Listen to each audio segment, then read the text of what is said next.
Hi everybody, welcome back to another video from me, John, with survival stoves. Now, I had to end up speaking over with this video because unfortunately we had a storm going on outside.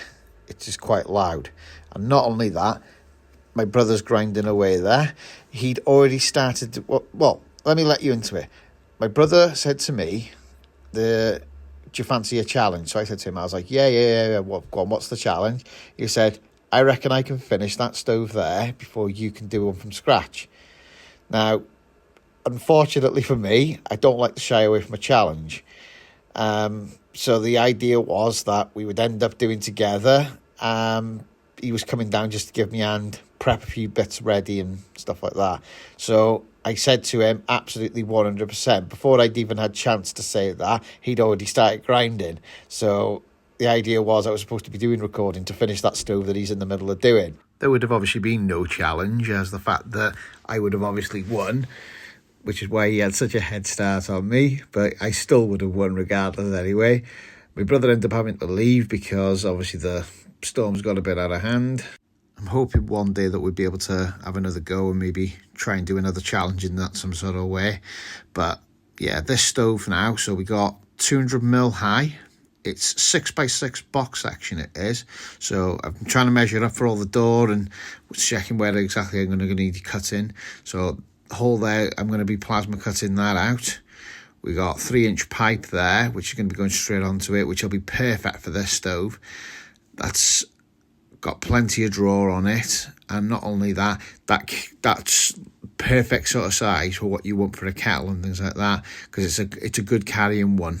The stove's going to be a bit of weight in it, don't get me wrong, but it's actually quite chunky, so everything with that stove is like perfect setup so that you'll be able to keep the heat in. So anyway, I'm back onto the stove making.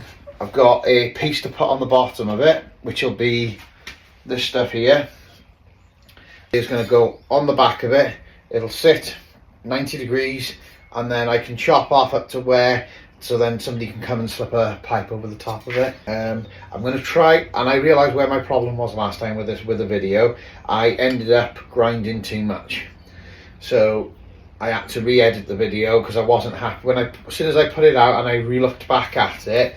And to be fair, I'm quite fortunate I have a brother that tells me the truth, because the hardest thing when you do a YouTube channel is getting the videos right and getting it so that it's done, because when I'm editing it, because it's me that's doing it, I'll probably think, well, yeah, it's all right, and then I got to look back at that then saying, will other people appreciate it and will other people like it, and it's hitting on that right thing, because I don't want people sitting there and ended up switching over the channel because of the fact that thinking, oh no, this is just a grinding channel. So I'm going to try and show more of the actual stove being built as opposed to the actual grinding side of things. Obviously the welding, which some people might find it boring, some people might find it entertaining. I think it's sort of a meet in the middle with that one, but I'll try and speed the process up with everything. So what I'm going to do is edit it to suit from now on. Get it measured. The bottom of the stove for this now is square, so I haven't got to worry about whether or not it's cut to this size. I know now that, and then we'll go to there.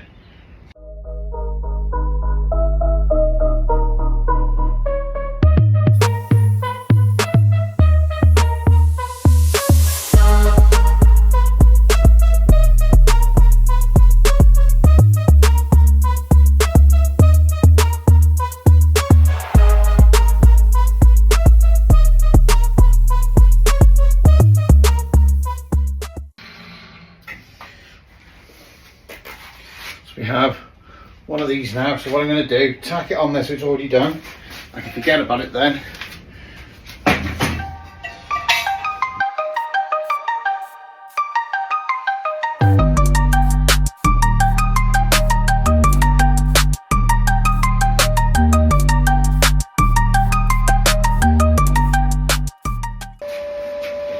So we have that welded on now.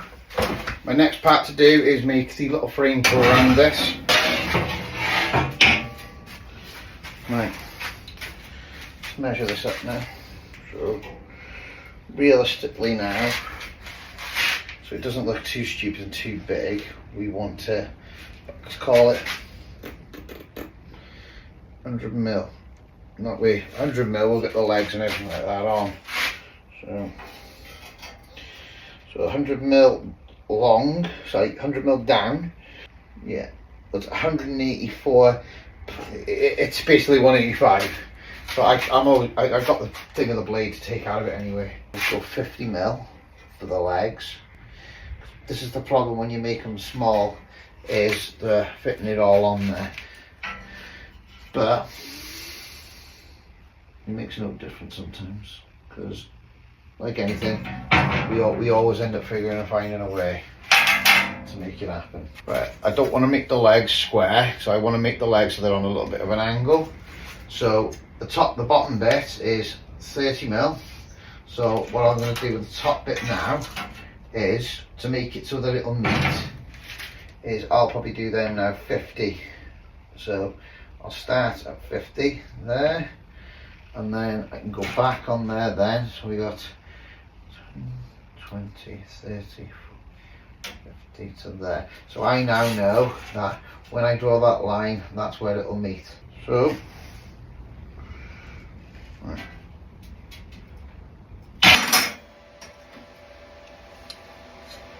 Yep. So, got all the parts now. So what I'm going to do is, I've managed to restore these when the ones that are like say I've gone over or whatever. So what I'm going to do with them, tack them onto this now.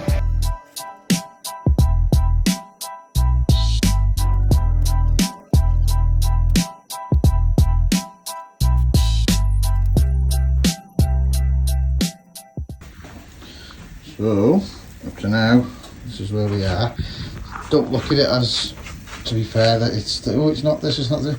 Trust me, when all that's grinded and sanded back to complete bare metal, it will look the part. It's just at the moment it looks a little bit rough because of how much spatter and how much work it needs doing to clean it all up.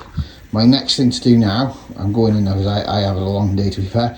I'm going to make the bottom of the stove, so it'll be a plate underneath. So I'll turn the stove over, like so, and then all I'm going to do is I will weld a plate to go under here.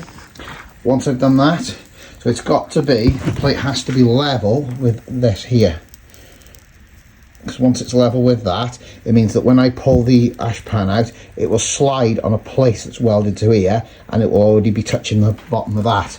So it's just how the best way to work it. So ruler,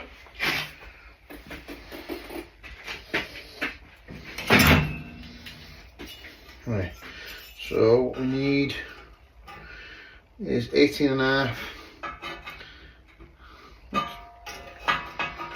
right here. That's 18.5 by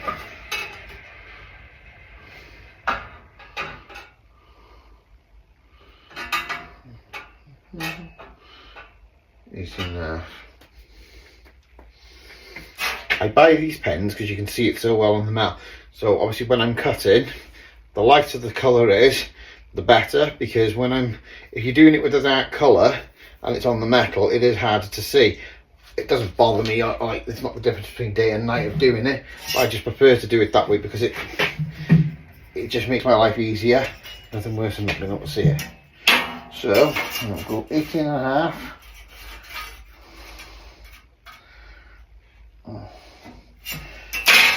Right, that's run out. They don't want it on. I think it's because it's on steel. It just tend not to last very long at all. It is a pain, but it is what it is. Bigger problems in the world.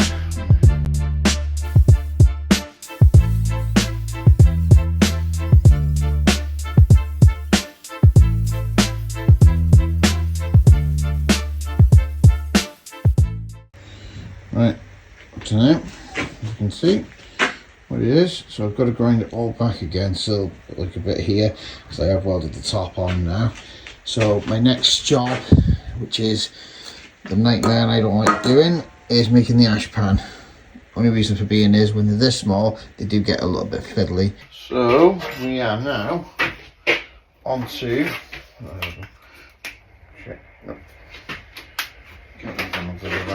means you need a pointed tip one. So what we're going to do is we're going to go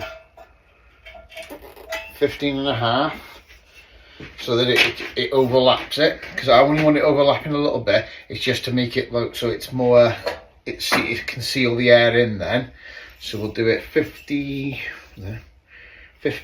by, if I do 40, I'll do it 45, and then by the time I get to by the time I grind it, I'll go on the line so it's just a little bit under. So 4.5 centimeters. So we'll do 15.5 by 4.5.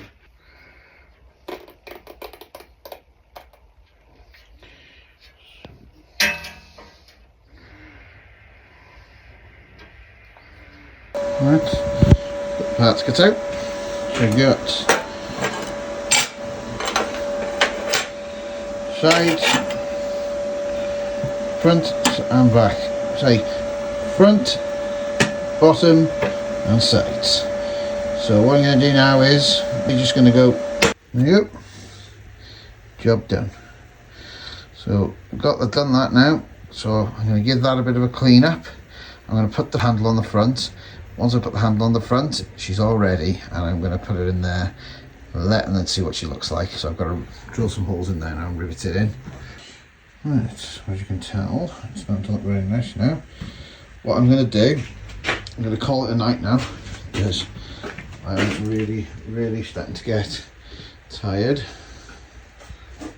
Turn the gas off, weld it off. Yeah, so as you can see, she's starting to look very pretty. So luckily today, this came ready for the stove. So what I've got to now do is make sure this is nice and clean, then I can start installing the door. What you're going to do now is I'm going to get this all nice and cleared up. Once it's cleared up, I need to grind all this back to bare metal. Same with the other side, and then we need to look at getting this down onto it. So I've got to make sure it's nice and clean first, because if it hasn't been cleaned, it won't stick properly. And to be fair, this stuff is really good. With this later on as well, I'm going to be finishing one of my other burners off, which is the one that was in my last YouTube video. Right, so I managed to get the handle on. Yes, okay, it looks a bit too big. It's because of the size of the stove. The next one I am going to make will probably be up to about there or whatever, and then I can probably fit it in better. But I've done it on an angle, if you look, just to give it a bit better look. All this will be grinded back to bare metal soon. What we're going to do quickly is weld all that pipe up and then go from there. So just finished spraying this now. It is starting to look really pretty. Everything does literally come together so well. I put the thing on the top, put the flue on the top now.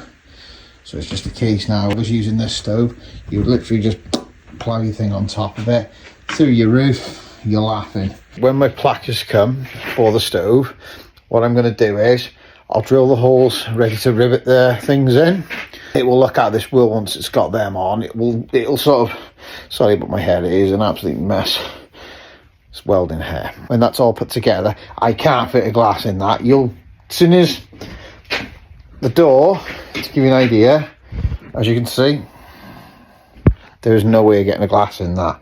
It is way too small to get a glass in. So what I'm going to do is I'm going to end this video now. Well, before I end it, what I'm going to do is I'm going to show you the stove that I did last time. I put a glass in it now. So once you've seen that, you will fall in love. So I had to amend that stove because it was doing my head and it didn't have a glass in the door. The door now is working absolutely perfect. It was a bit of a nightmare to get it in there at first, but like anything, it works and it's doing its job. So I'm going to be lighting both these burners now at the start of the next video. I haven't had time to think. It's absolutely hammering it down up there with rain, otherwise I'd be going up there and lighting them as we speak. But this stove looks the absolute bee's knees now, to be fair.